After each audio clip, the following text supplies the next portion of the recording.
All right, welcome to Dual Redundancy, the only podcast where you can hear all latest in television and entertainment news with too many hosts with exactly the same opinions. I'm one of those hosts, David Allen, and another one is John Berwick. Another one is Kyle Bridger.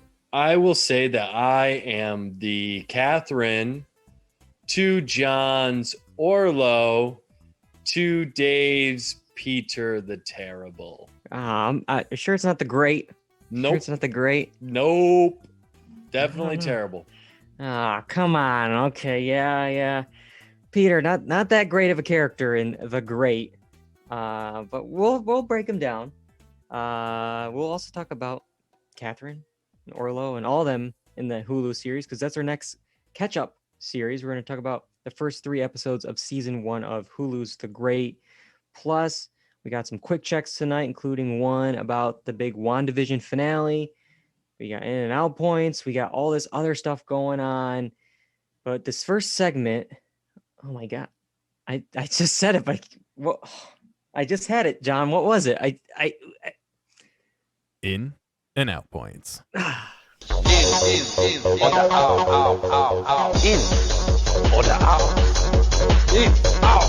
In, out.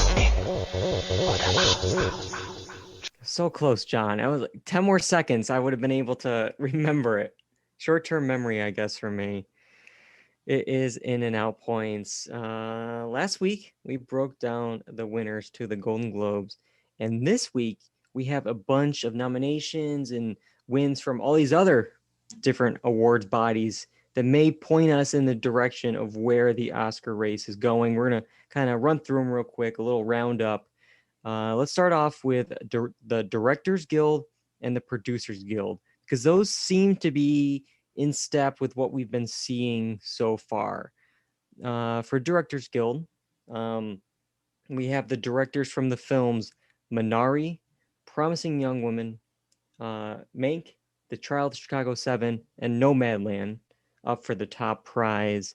And those 5 films are also nominated at the Producers Guild, in addition to these 5 films: Borat subsequent movie film, Judas and the Black Messiah, Ma Rainey's Black Bottom, One Night in Miami, and Sound of Metal.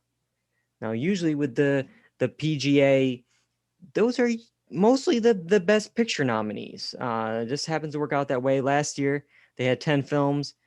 9 of those were the nominees. 1 they just didn't have. They were just that weird 9 nominees last year for Best Picture. But what do you think so far of these nominations, Kyle? It's kind of what we've been seeing so far, right? Yeah, I think it's kind of what we've been seeing. Surprised to see the Borat film actually get a nomination there. So I don't necessarily think that we would have thought that it would have gotten one of those, but hey, it was kind of a political year, so maybe that's why. I don't know. Yeah. But and then the only other thing that I'm happy about is I'm glad that The Sound of Metal got some recognition. I think that's going to be one of those films that I don't know how much it'll win, maybe some sound categories, but I think it's overall a really well done movie, and I think it deserves more praise. And a nomination like that is a good thing. Yeah, I'm worried that Sound of Metal could be the one that was like Knives Out last year. That is the one film from the PGA's 10 that's left out when it comes to Best Picture. I hope it isn't, because I really enjoyed Sound of Metal. Borat is an interesting one here. The original, it did get Oscar nominated for screenplay, and I don't know if it's between, that kind of prestige from the first one, but also it being kind of a lighter year and it being a political film that's helping it kind of rise through all these awards bodies, because one of the actresses, Maria Bakalova, is actually doing quite well. She's becoming the front runner in the supporting actress race. She won the Critics' Choice over the weekend. She's been being nominated for like SAG and all these other different awards bodies, and is one of the few that's been consistent, because a lot of this supporting actress race has been all over the place, but she's always at least been popping up. But yeah, a lot of these are the same. I'm still waiting to see Minari and Promising Young Woman. They're on my Mhm. list. I really want to see them. I Yeah. just gotta have the right time. But yeah. The BAFTAs, on the other hand, a little nutso today. They're a little all over the place. Normally they're the British equivalent of the Oscars. But this year, I really don't think we're going to be able to rely on these guys for Oscar prediction, because this whole year is screwed up with the timeline Hmm. of when voting is. Normally things are decided by now. Normally the Oscars would be over at this point. Yeah. Everything's just wonky this year. Things are it's a mess, but usual suspects are leading the pack at the BAFTAs, at least with nominations. Nomadland and the movie Rocks, they both have 7 nominations, and then underneath them, The Father, Minari, Mank, and Promising Young Woman have 6 nominations. So yeah, other than Rocks, which I've never heard of, I'm sure it's a British film, Mm. and The Father, which is a pretty British film, we've been seeing these names again Yeah. across the board. Hmm. So I think I mean we're seeing those same few pictures get nominations. So I think it's one of those things where the nominations are kind of sewed up about what we think is the best so far, or what they think is the best. But I think trying to predict who's going to win is going to be so difficult Yeah. this Yeah, year. it's gonna be a mess. And because some of the early front runners, I don't know if it's a timing thing with these films coming out in like September and October and stuff like that, but um, if we look at Mank for the BAFTAs, it misses out on Best Film and Best Director, and then The Trial of Chicago 7 gets a Best Film nomination but not Director. Hmm. Neither of these films received any acting nominations, and that's where it was really wonky today with the BAFTAs, because there's some British favorites in these films.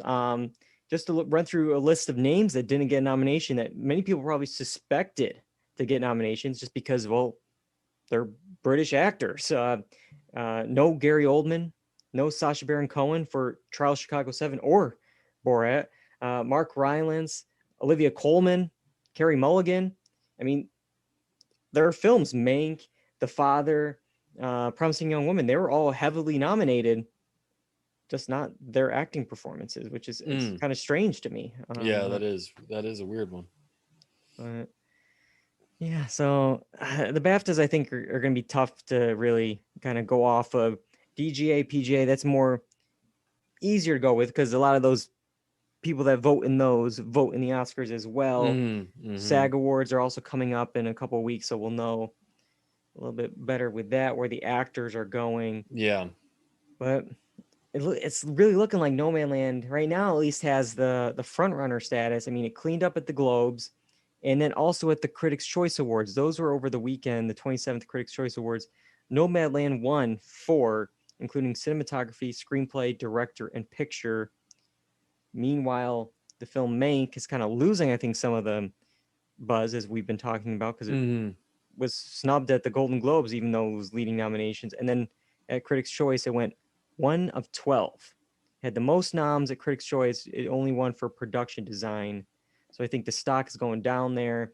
It's like Stock's only going up for Nomadland. yeah, it's like the Scorsese film last year, right? It had Irishman, yeah. it had a bunch of nominations, but then it couldn't like really pull out anything. So I think it's going to be that same way this year. Maybe a film that they recognize as being really good, but not, worthy of winning. Yeah. Um, Well, I don't know. Maybe this next voting body has it all figured out, and we can put all our money in this film for Best Picture because they awarded their Best Picture to this film here. It was the AARP magazine Movies for Grown Up Awards. They have the United States versus Billie Holiday for Best Picture and Best Movie for Grown Ups. Yeah. The AARP award, is that what it It's is? the AARP magazine annual Movies for Grown Ups Awards. Wow. I can't wait for the TV Guide Awards as well. I wonder where those are. Can you come up with a better name? Movies for Grown-Ups Awards? I know. This is like, what is it? The Kids' Choice Awards, the Teen Choice Awards, and then the AARP's Movie They for just Grown-Ups don't want to Awards. call them old Yeah. old bastards. The Old Bastard Award, AARP. But yeah, I don't know about this awards body. I don't know if we're gonna put much stock into this one. Dude, I'm putting the farm. bets down on Vegas right now.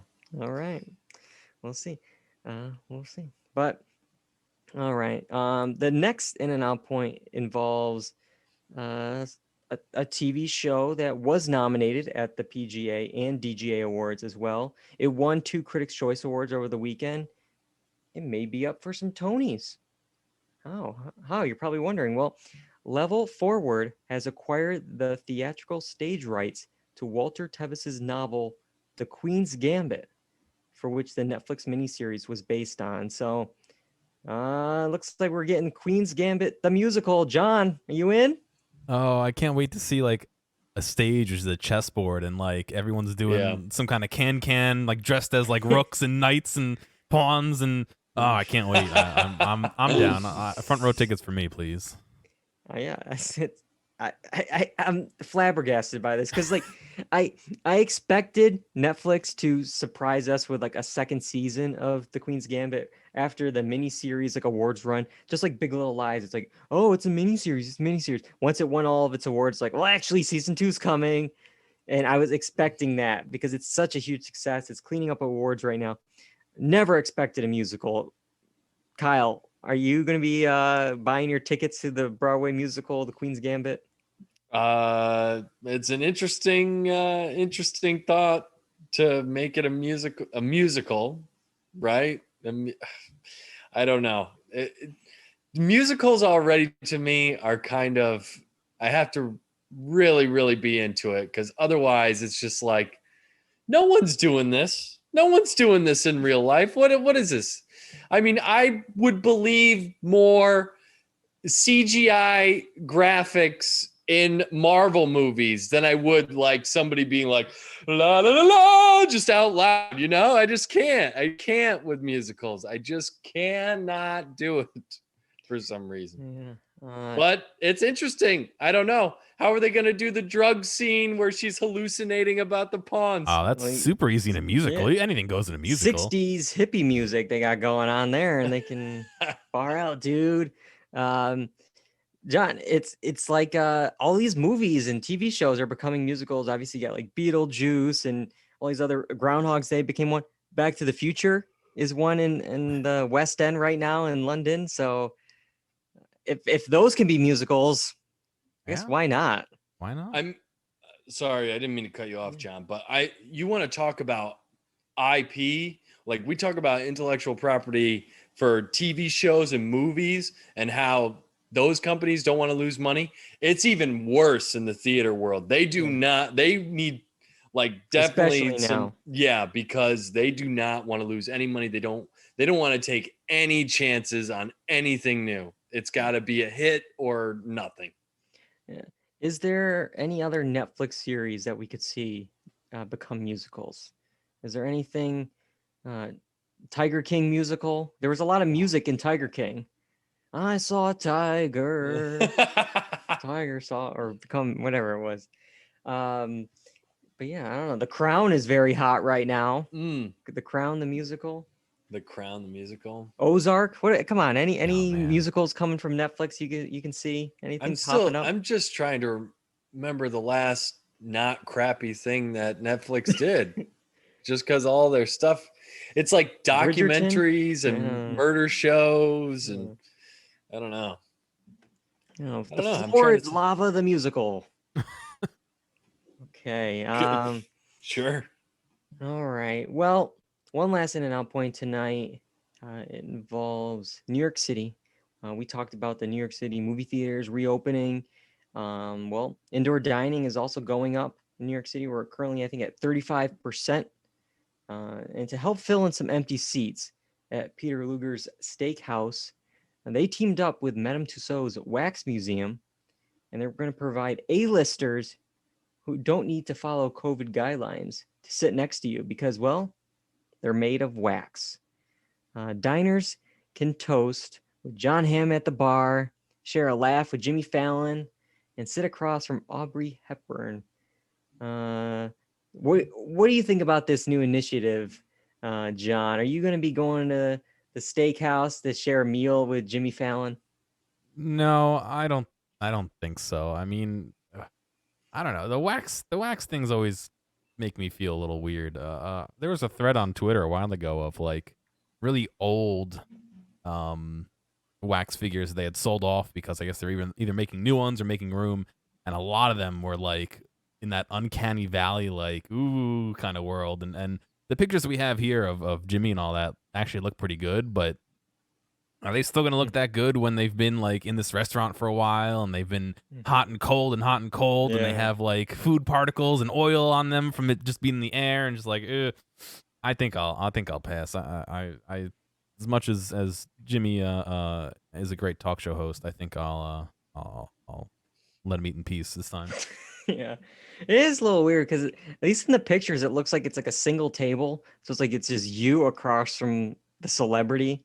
And it's just like I'm all for supporting businesses. Especially right now, but can you just take it out and just eat it at home? It's just, I feel like I remember like when we were having blizzards here in New York City, all the people that were still outdoor dining during the blizzard. It's like, go inside, guys. Like, go home, grab your food, support them, and get off the street. Yeah. But what about you, Kyle? Are you gonna, I don't know, hang out with these guys? This just has like Instagram influencer stuff all over it. This seems like I'm doing this for the gram kind of thing. Like, look, I had dinner with Jimmy Fallon's wax figure. It seems kind of silly to me. It seems gimmicky. I don't know if the gimmick's going to work for everyone, but it might for those that want to be like, take a photo, post it. But at the end of the day, I mean, like, isn't like Peter Luger's steakhouse supposed to be like legitimate, like restaurant? This just seems like carnival type thing for a well-established restaurant. It just seems like a circus type act. Yeah, were they really hurting? They were already super famous to like, but they brought out A-list people here. They got John Hamm, Jimmy Fallon, Audrey Hepburn. The article brings up Al Roker, and he's there to direct diners to the second floor. But again, he's a wax statue, so I don't know why you just have him by the staircase, I guess. But so I wonder, to make this even creepier, they should do like voiceover from the wax figures while you're dining. Yeah, just like, that's good. Just random one-liners. Is there any celeb that would make you, go to the steakhouse to sit across from Kyle? Is there one that you could think of that would seal the deal?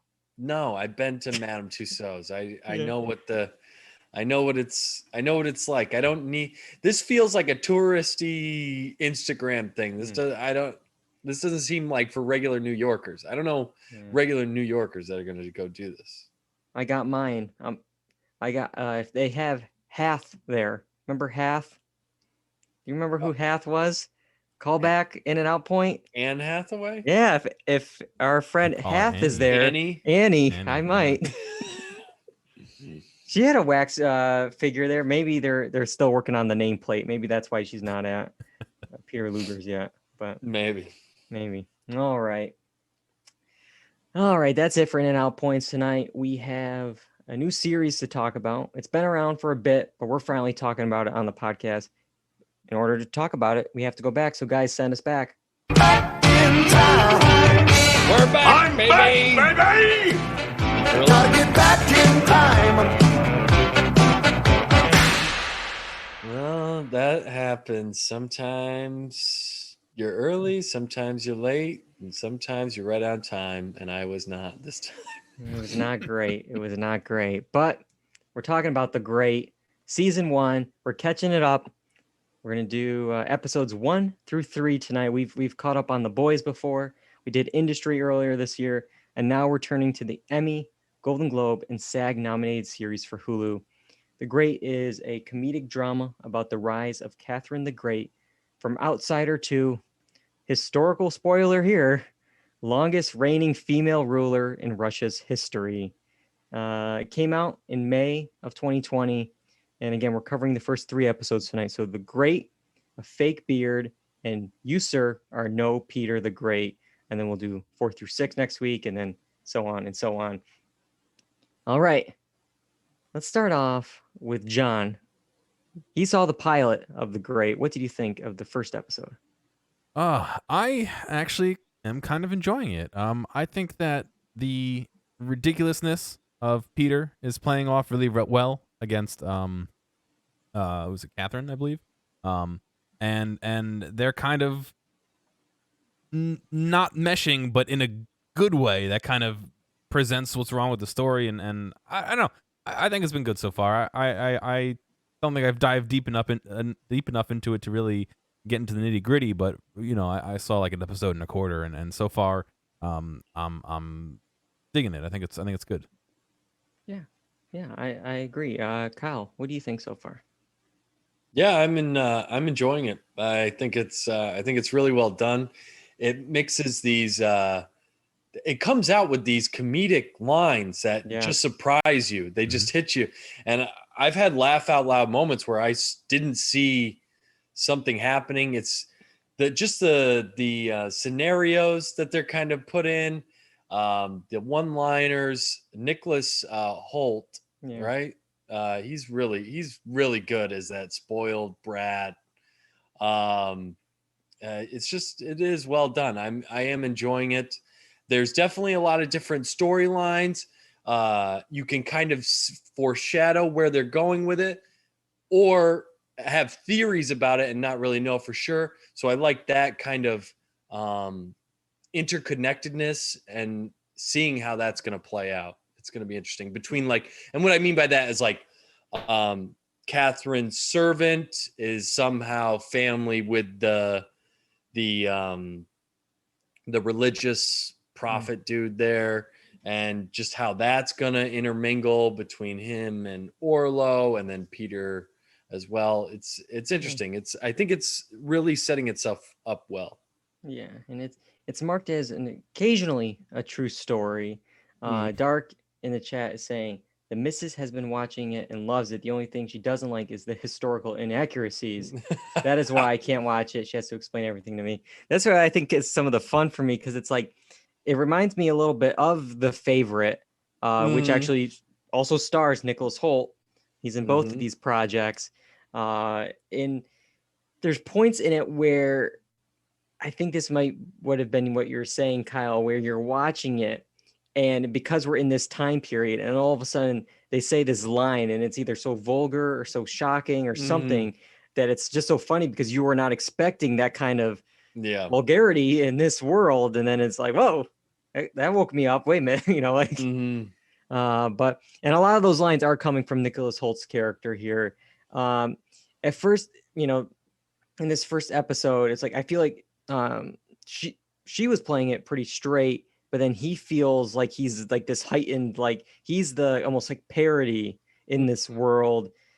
It reminded me of a little bit of the Succession. He has these insults, and he's just going F off, and he's just he's definitely not PC. He's not gonna. No. He wouldn't last. It'd be cancel culture now. But man, there's some moments, a lot of which I can't repeat back. But there was at least one that kind of sums him up. I feel where it's just oh, it may be pleasant to have a wife, and then immediately he goes up to her, honks her breast, and then runs off with his goof off friends, and it's just that is that kind of type of bro-y character that you would see now. Yeah, it's really funny. Yeah, and I said that the person I was watching with, I was like, this is he's like a toddler come to life. That's effectively what he is. I mean, he's just a toddler that's now an adult and running a country, and just the mixture. he's just so absurd and thinking that everyone loves him, but then constantly needing the approval reinforcement, the approval. But then he's like, everyone loves me just because everyone around him is saying. They're all yes men, and like he has like this trait of him like repeating his dumb lines to get his like cronies to laugh. Like he has this one line, man. He goes like, "Women are for seating, not for reading," and it's like no one's saying anything, no one's saying, and he's like, "I said women are for seating, not for reading," and then all of them are like, "Ha ha ha ha." It's just like he has to always he does it quite a few times just to kind of get his friends and to laugh, But yeah, he's complicated. He's dealing with his own like identity crisis. He wants to be great like his dad, and like, oh, who's he gonna be? Peter the what? And he's trying to figure that all out. Meanwhile, we have Catherine. I feel like she in the pilot, especially, I feel like she was playing it very innocent. She's going into this naively thinking that it's gonna be, oh, this fairy tale marriage, and I can't wait for sex, and gives like this novel description of what intimacy is, and then of course I was expecting them to cut to him I was like ugly moaning, but instead we get this very casual like walk in, he's having a conversation with his friends still, he walks out, done. Like it's just like not her expectations, that's for sure. What do you think so far of Catherine and the character, Kyle? I like her. I think it's a good kind of balance between just Peter's nonsense, and they've given her a goal, right? She's trying to start this coup and kind of take over. So between that and we see her growing, right? She's not just naive the entire time, and even after that moment, it's like a glass shattering moment. The only thing that you could say is like how ambitious she got so quickly is just, it's only been 3 episodes and already it was like after the first episode, she's like, I want to take this over. Like I want to, it is, her character is good because she does, even though she was naive, she's growing and she's kind of molding to this society. She's learning about it and she's kind of getting back in her own way. So there's the moment, I think in maybe the 3rd episode, where she gets one of the characters to dress up in a dress and then makes the rest of the tent that style. And that was her way of like lashing out. And so it's those moments that I think between that and her kind of naivety and all that, it kind of balances itself out. And it's I think she's a well-balanced character. I like her. Yeah, there was a lot of stuff that happened in that like pilot episode alone where it kind of woke her up to Peter. I mean, burning down her school, killing her bear, that was a gift. Plus, I mean, we even talked about Peter is pretty much he's sleeping with his friend's wife right in front of everyone. That I was gonna get on that on like a separate thing because that's just a weird situation that they're in. And but she's forming her team. She's first gets Orlo to join her. First, she was trying to like seduce him, but then they're now working together. But she does get another lover in the 3rd episode. Someone is hired by Peter to please her, and it's like this awkward thing because like afterwards, like after that first night, it's like, oh, did everything work out good? And she's like, yeah, it was great. And then it's like he gets punched. It's like, for doing good. Oh, how could you do this? But then it's like, well, actually, we're done. We don't need to do this anymore. And he's like, then he starts getting kicked. It's like, oh, you were bad. And it's just like, am I good? Am I bad? I can't win in this situation. Yeah. It's a bad situation when the employer is actually the husband. It's like, but like, I just knew like I was just with Catherine. I was like, are you naive with this? Cause it's like, of course, this plan wasn't going to work. You really think that this guy, Peter, is just going to hire you these lovers every like a week, a different one? It's like, of course he's going to put the minimal effort into this. He found one person. Oh, you're good. Okay, enough. That's good. I'm fine. Mm-hmm. Like, so when they say, oh, well, we did it. We're done. We don't have to do this anymore. It's just like, of course you're going to keep, I mean, he doesn't want to do this. Like, that's yours now. Like, but he doesn't want to deal with it anymore. Yeah. So, yeah. So I thought like with these 3 episodes, I thought the first episode like was packed with a lot of stuff, and I feel like the next 2, sure there was like steps of getting the team together, but I feel like they were kind of like slower, and I feel like because you can kind of see where the beats were going in those other 2 episodes, where it's like, okay, this episode we're getting Orlo. Okay, we got him at the end of the episode. The 3rd episode, oh, we got this lover character. Oh, they're gonna actually fall in love at the end. Like it just like you knew what was each episode's thing was gonna be.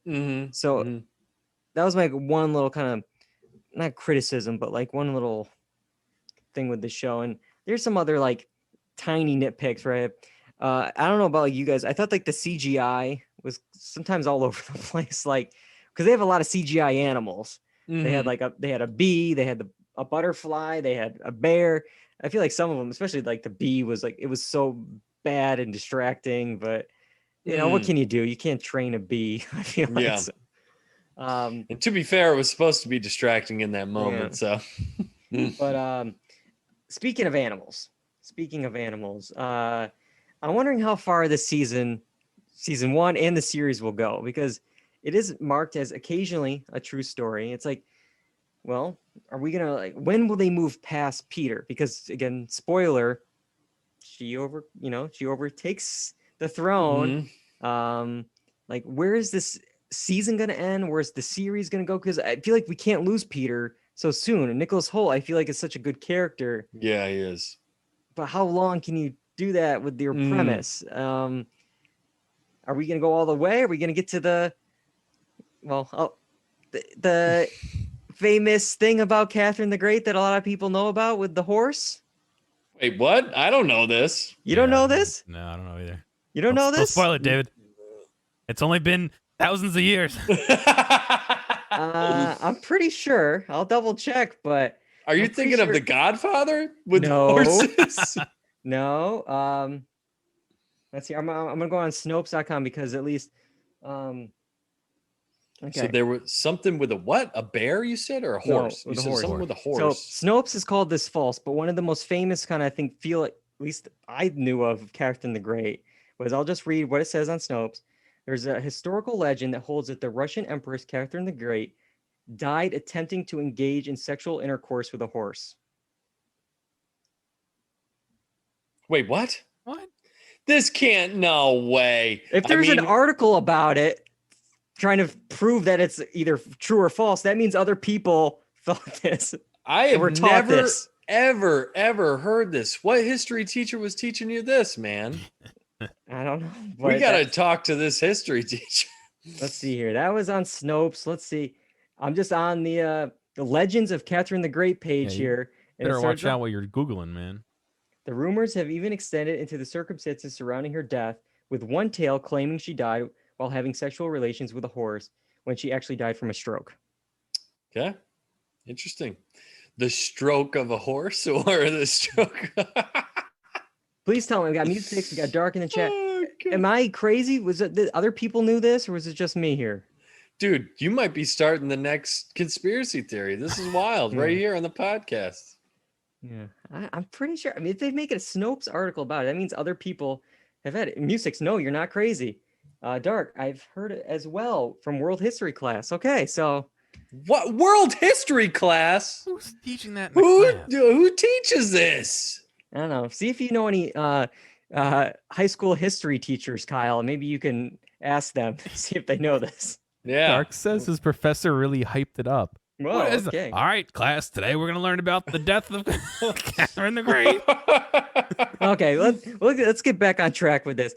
Okay, so forget that part. If that comes to fruition or not. Well, they do say occasionally true story, so maybe it'll Is be that where they bend the truth? Yeah. Yeah. So, okay, the Peter stuff. How long do we think Peter is going to be in the series?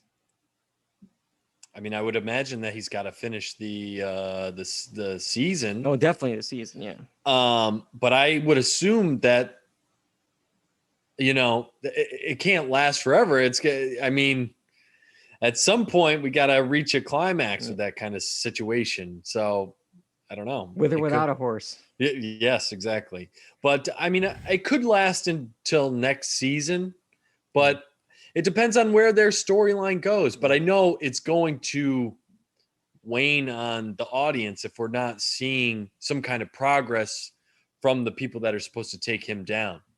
Yeah, it's like that. That was my issue with like The Handmaid's Tale, where it was just like every season was like, okay, she's about to escape. Yeah. Oh, she can escape. No, she doesn't want to. It's like we just did 2-3 seasons of this. Yeah, like, we need gotta something forward. We got to keep moving. Yeah, we need something.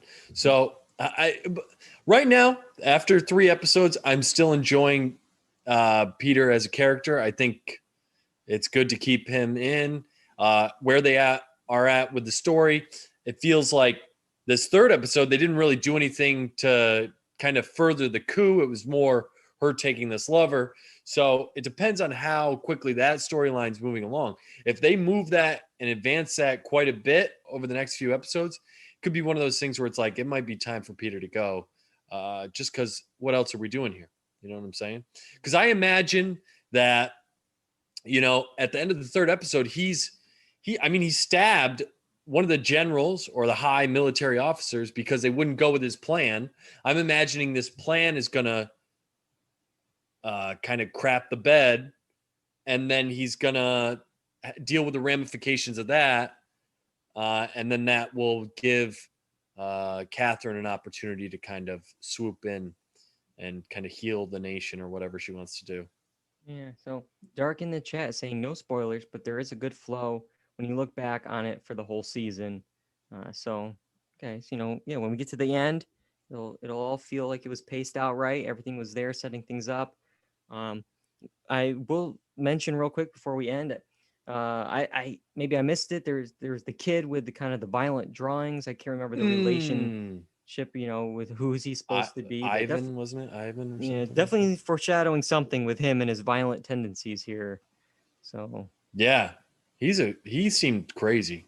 Yeah. So that's definitely going to come back, I think. But tell Peter I want to see him. I won't stab him. Yeah. It's like, what? Yeah, to have to do that disclaimer, that's not a good sign. Yeah. You have to tell people that. But, I mean, we're already going to talk about it, but you guys invested. You're going to keep going. You're liking it so far. Yeah, I do like it. I do like it. I think so. All right. So, yeah, again, next week we'll do 4 through 6. And then I think we'll do 7 through 10. Just, because 10 episode season. We'll do it over 3 weeks here. But all right. We have one last segment. We have some time. Maybe we don't have to be as quick as usual, but let's do like a little quick check-in on these things. Quick check. Yes, we're going to quickly check in with the finale, the titled series finale. That was the episode title of WandaVision. Kyle, this is your quick check. Fill me in. What happened with the season? Obviously, it's going to be spoiler filled here. So if you haven't seen WandaVision, you don't want spoilers, jump ahead. But fill me in. What is going down on WandaVision? Well, I'm going to try even to break it down for you because I don't really know the MCU universe or any of that shenanigans, but I will say I did enjoy it. It was interesting. I will say the last couple episodes didn't have the same, I guess, punch to me as the earlier episodes, but it was still well done. Kind of Agnes or Agatha Harkness, Catherine Hahn's character, in the 7th episode reveals that she's a witch, and then she tries to kind of take the power of Elizabeth Olsen's character, but first she makes Elizabeth Olsen go through like this series of traumatic events. It's kind of like a big exposition episode into why Elizabeth Olsen's character gets called the Scarlet Witch. And I got to tell you, they leave you off on the 7th episode with like this thing where it's like, and that's why they call her the Scarlet Witch. And it was like, boom, boom, boom, jump to credits. And I'm like, okay. Yeah, sure. I'm sure for fans, it's like, oh my God, this is so cool. For me, I was like, all right, yeah, I guess that's something I it's the should know Whoopi about. meme. It's the Whoopi meme from The View Yeah. today. Yeah. Okay. It's like- I literally was just like, I guess that's something I should know. And I it's just like, okay, cool. And so then the next episode, you get these big battles, Agatha and Wanda are fighting it out. Really long scenes. In the 7th and the 8th episode of or is it 8th and 9th? Sorry, excuse me, 8th and 9th episodes. Really long scenes. There's like one whole scene where Elizabeth Olsen is riding around in her Buick, and I'm like, all right, we get it. Product placement. Buick has a deal with Marvel. Okay, we don't need to make this go on any longer. But there was like weird moments like that. But overall, it's well done. It had a uplifting kind of message at the end, and just like between Wanda and Vision, this moment. And I think overall, Marvel does a good job of balancing those action scenes with those emotional moments better than a lot of other superhero movies and shows. So I will give them credit. They do a good balancing act with that. The question I have, and maybe if we have any Marvel fans out there, they try and have this big kind of moment at the end with Wanda and Vision, and he's like, I'll see you again, and all this stuff. But Dave, you've seen a little bit already. If the whole thing was a creation of her mind, right? She created this entire thing. That whole thing, that whole talk that she has with Vision at the end, where there's this emotional moment, it's not like it never existed, right? It's just a creation in her mind. The only thing I get confused with from what I've seen, I only made it to episode 6. It was getting too far down the Marvel rabbit hole for me. It just, I thought, at least what the first couple episodes were doing, I didn't understand why we were doing it, but at least the first 2 or 3 was like, okay, we're doing something different here. And then it became, oh, not so fast. We're still Marvel. We're still going to do superhero stuff. And it's like, well, wait a minute. Now we're back to just doing a Marvel show. And it's just, so that's where it lost me. But which is surprising to say, because the final episode, I was seeing all over Twitter, like, this doesn't have any payoff for the fans, like all these characters. And I'm like, to me, I didn't even, I don't know. I didn't even notice. I thought it was all for Marvel fans, because I was certainly not following along. And I'm going to bring this up. The tweets, and I don't know if John has them but there was this one guy that I follow on Twitter, and he was mentioning like he doesn't remember anybody when he was younger reading comic books. And I certainly, when I was younger, unless kids were like going home and reading the comics, I didn't see anybody reading comic books. You'd go to the mall, there was the comic book like video game store, and you'd see like 1 or 2 people in it. And then all of a sudden, like, everyone has like this crazy backstory and knows like all the backstory of these characters that I don't even, know about. And somehow that is the cost of admission, that I'm supposed to have 30 years of comic book experience to follow this show. It's just, I get it. If you're a fan, it's got to be awesome to follow along with these things. But as somebody, it's a real barrier to entry. Yeah, it's tough. Yeah. It's a real barrier to entry for these things. Yeah. And I was just kind of confused with like some of the stuff I was seeing and some of these like big reveals, because like for a lot of it, like the stuff with Catherine Hahn, it was like everyone was saying, oh my God, it was Agatha all along. It was Agatha all along. It's like, did we not say that in the first episode? It's 3 casual fans were like, oh, this Catherine Hahn, she's probably evil. She's up to no good. She's doing something here. It's just like, if 3 casuals do it, it's like, are you guys just expecting that, but also not expecting? Like, I'm confused of like, I don't know. I was just like, the whole Agatha, it was Agatha all along. I was just, yeah, I knew that. Yeah. I don't read comic books. It's like I could follow basic television procedures. Like, yeah, it was very. I mean, they weren't. I don't think they were hiding it at all. And of course, the casting of Catherine Hahn herself. I mean, we know they're not just going to give Catherine Hahn just like this random role. I mean, there has to be something to her there. So, yeah. Yeah, I mean, and I feel like you talked about like the mixed reaction to the finale.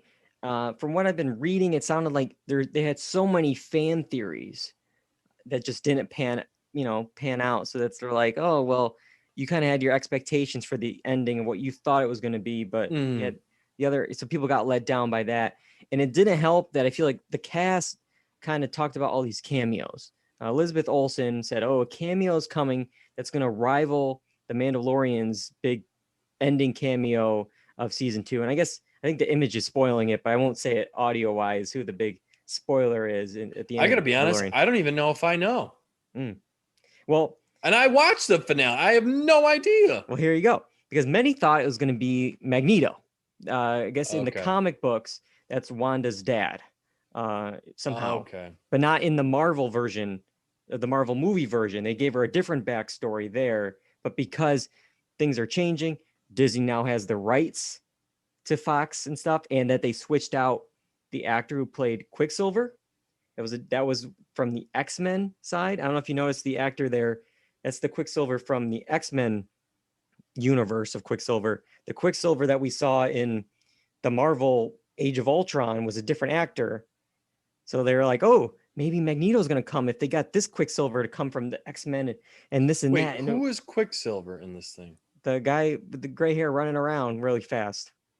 Oh, the guy from American Horror Story? Yeah. Okay. I think that's Quicksilver. Yeah.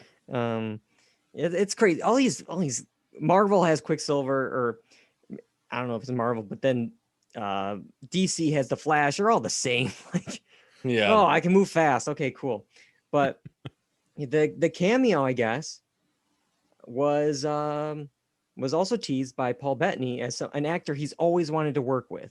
And so all these fans are like, oh, who is it? Let me check his past interviews. Oh, he said he likes Al Pacino. Oh, he says he likes this. Who's it going to be? Could you imagine Al Pacino in Marvel? Oh, my God. That would be awesome. Well, it turns out the cameo was Paul Bettany because he was playing White Vision. Oh, my God. So it was two visions there at the end together. So that was the big cameo, was White Vision. Okay, this is why this went over my head, because I'm like, okay, I just thought it was, I guess I was seeing double vision. How do you like that for a dad joke? Yeah. I'm going to be honest. I'm probably the worst person to review this thing or to check in with this thing, because I have no idea what's going on. Yeah, we're casuals. We're casuals here. Yeah, so Marvel fans, don't come at me. I'm just coming at it from a casual fan. I hope you got everything you wanted with this show. I'm just telling you, if you're saying, it's meant for fans, then that's fine. I'll just sit there and they'll yell names at me and I'll be like, cool. And I'll just go along with it. Because I think also a lot of people were thinking another person that could have been the cameo was Doctor Strange, because they think that's where the next phase of these movies are going to go. Obviously, Doctor Strange movies, like the multiverse of madness or some crazy title, and they thought, okay, well, this is going to lead into that, and that's going to help with the Spider-Man movie, because there's rumors that Garfield and Maguire and all the other Spider-Mans are all going to combine. So that's what everyone thought was going to happen here. And I have this explanation I'll read through real quick from Dark. He is a comic book guy here. So he says, so through great stress and destruction, the Infinity Stones Wanda takes the Infinity Stones that were destroyed, effectively becomes the Reality Stone. The Mind Stone and the Reality Stone share a bond. I think the Mind Stone is the one that's in Vision. Yeah. So they share a bond. So the energies of the universe are making a personification of Vision for her. In the comic book, Magneto uses Vision's death after the battle with Thanos to unlock Scarlet Witch's power and hold the universe hostage in her alternate reality. But as the reality expanded, the universe broke down. And then eventually Doctor Strange was able to set everyone free after Vision which is the Mind Stone, unlocked his brain. So they thought between all that kind of happening in the series, kind of set up by Endgame, that I think people were expecting, okay, Magneto, Doctor Strange, this is all going to set up the next thing. If I all got that right, I kind of summed up what he was writing there. So who knows? But yeah, okay, so that makes more sense about why fans might have been a little upset. They were expecting all of these links to these storylines outside, but they really kept it in Small. one kind of in one little. It alienated the fans and the casuals, is what you're saying. Yeah. Well, I mean, as a casual fan, I didn't mind. It was cool. It was interesting to watch it. I mean, I was digging the storyline. I digged all the earlier retro, comedy, alternate reality she created. All that stuff was cool. But I'm going to still say, you're doing all this stuff, and I still kind of don't know what's happening. So yeah, and I feel like casuals and super fans also can't agree on what they liked about the series. Nick Rojas Instagrammed us and said, "I'm planting my flag firmly in the ground that I really enjoyed the first 2 episodes, and apparently much more than most people I talked to." So then I pressured him and I was like, okay, well, what do you mean? Because I felt like everyone loved the first few episodes. And then he said people in his office, he called them casuals, said didn't care for those episodes, and his boss said it was stupid. So it's interesting that some people didn't like those first few episodes, which I kind of liked, but then they liked the stuff at the end that was all Marvel, and then other people are the opposite, but then they're also casuals and super. Everyone had liked something of this, everyone hated something else. It was a mix of emotions in this show. But I gotta say, I did not anticipate. To me, I don't know Scarlet Witch clearly because I didn't know that was her name, but I feel like they've taken a smaller character and were able to make an entire show out of her, and it was pretty popular. So, I mean, if you got to think any character is on the table for this kind of treatment, right? If they really wanted to. Yeah, I mean, they even took the Guardians of the Galaxy were like a sea-level comic that they pulled out of nowhere, and they made that a hit. So like anything's possible at this time with Marvel. They could take any property and make it into something huge, I feel like. This is how bad I am, and I got shunned by somebody who's a super fan. I didn't know X-Men was part of the Marvel universe. Yeah, I don't know if it. I'm confused too, because maybe it's always been, but for some reason Disney didn't have the rights to it until the Fox merger. So now it's all under one roof. But yeah, I had no idea. I don't know. All right. Well, if you were confused with WandaVision, let's go to my quick check now, and I'm gonna talk about quickly the film Coherence. It's a 2013 psychological thriller that I need to be really careful with explaining it because I don't want to give anything away. I went in blind on this thing, and I think that was the best call because it's such a good mystery. It's about a group of friends who must deal with strange occurrences at a dinner party following the close passing of a comet. And I really can't say much more than that without giving things away. It's available on Hulu. And again, I went in knowing nothing. And you need to be in a certain mindset that you can pay attention to every detail. There's so many little things that are said, that are shown, that kind of explains it as it goes along. And it's a mystery, and you're kind of fed these little breadcrumbs, and you keep going, I want a little more. And you go along this trail of what's actually happening in this story at this dinner party. And immediately when it was over, I wanted to rewatch it just to see what I missed, because they set so many things up that the person I watched with watched it for a second time with me, and they're like, yeah, see, they set that thing up there, and they set that thing up there, and they mentioned this here, and that pays off here, and it's just like, okay, Chris Nolan, like, but also maybe I'll understand it more because like it's very science fiction. I think, John, you might like it. I think it's for fans of kind of Chris Nolan, kind of like trippy sci-fi stuff. What year was it made? It's 2013, and I believe it's the director's like debut. I think it's his first film, so I'll be really interested to see what he does next, because again, it was a surprise for me. I think it's a fun flick. It's definitely a mystery you got to pay attention to, but yeah, it's on Hulu, so it's also short too. It's a quick film, so That's cool. Coherence, yeah. And I It wish I says could it's say not more about rated, it. which is pretty wild on IMDb. Yeah, I think it's probably R based on language. I don't think there was anything else. No, nothing else to really. But You've intrigued me. I'd say give it a shot. Again, you got to pay attention. You can't be on your phone with it. But yeah. All right, that's my quick check. John, what do you got? I have something cool this time. You always Another have something game. cool. Come on. A cooler. This is another game. It's called Not for Broadcast, and the premise is kind of where that you are thrust into the broadcast seat for a news company, as a new like governmental power kind of takes over, and you kind of decide how and what goes on air, and the beauty of this game and what makes it really fascinating to me is it's all live action. So they went and they filmed all these TV little like remotes and the studio and all this. They have multi-camera. You're cutting cameras. You're bleeping out expletives.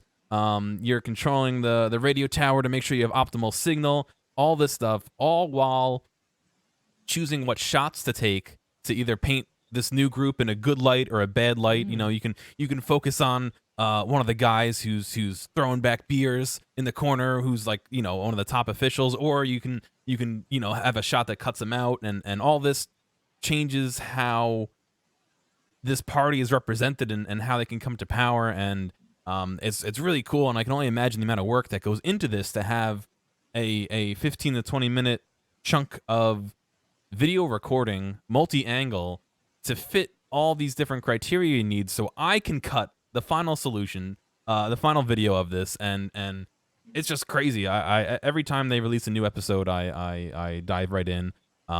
They also, since the real life pandemic started, they did a lockdown episode where there were these toys which came from an earlier thing you were doing that started going crazy, and their battery packs caused them to come alive, and so everyone had to be in lockdown because all these toys were out, you know, killing people. So that they had a lot of this like at home news broadcasting, which fit perfully. For a minute, I thought this was real, and I was like, Jesus. No, yeah, right. but like they couldn't get together to film, so they did this lockdown thing, and they've been releasing little. They did a telethon as well, which was not a main episode, but they're doing all these things, and it's a really cool game. The story's unfolding, but I'm also influencing the story by choosing how to cut it, and the production's great. It's really cool to, you know, I mean, you're kind of, like I said, you're balancing all these different things. You have fuses that are overheating that you got to turn the fan on to protect them because the AC's dead, but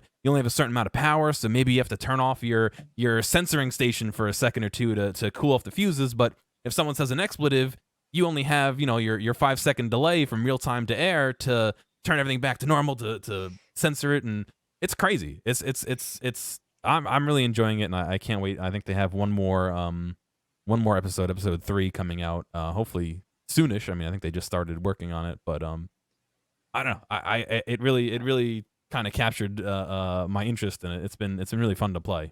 I'm getting some heart palpitations, Kyle, going back to Fake Out, going live at 8 o'clock on Mondays. Oh, this isn't working. Oh, this person didn't show up. Oh, this person just swore. And it's just like, they're like trying to put all the fires out. And I'm definitely interested. That sounds fun, you know, to kind of like broadcast again, because I haven't been able to really do that since college. How can I play it, John? How can I do it? So it's on Steam. You can download the Steam client, and I don't know how much it is off the top of my head, but like I said, it's still in early access. You can pick up a copy and play episode 1, episode 2, the telethon, and the lockdown update all right now. Episode 3 plus whatever else they may make is coming in the future. They also have a whole bunch of behind the scenes stuff, which I haven't dived into yet, but that you have access to. I believe you only have to buy the game to see all that through Steam as well. So you could check it out on Steam. And yeah, the music's the same. The humor is great. It's very good. It's a very they all have European accents, I believe, because they're all from Europe. But they interview some other people from other places around Europe, and they all have different accents, and it's all over the top. And they have a remote where they're trying not to throw a ping pong ball in the garbage can. This is like this big sport, and they're doing weird shit like popping it and spin shots and all this stuff, and it's worth checking out, even if you don't play it. Maybe watching some trailers or seeing somebody else play it. I don't know. I should have my buzzer ready from Not for Broadcast to bleep you on that word there. But yeah, it sounds fun. I think I'll check it out if I can at some point. Yeah, Kyle, what do you think? Yeah, I mean, both things that you guys have sound interesting and cool. All right. And the way you guys put it together. I'm over here talking like, yeah, with the one character and the other one. Like, I don't know what I'm talking about. So it's all good. It's all good. Next week, we got a lot of stuff on the docket. We're going to continue with The Great, episodes 4 through 6. And we've been talking about awards the last few weeks. Well, we'll finally have the Oscar nominations next week. So we'll break those down as well.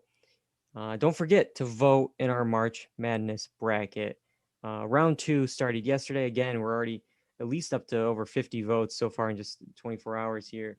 We're going from 16 film franchises down to 8. We're trying to figure out what is your favorite film franchise, who's going to make it to the Elite 8. We need your votes. The last round, there's a couple that were some surprises, and I'm telling you, it was just a handful of votes. So definitely check out the votes. It's on our Twitter. It's on our Instagram. It's on the blog, doreduncy.com.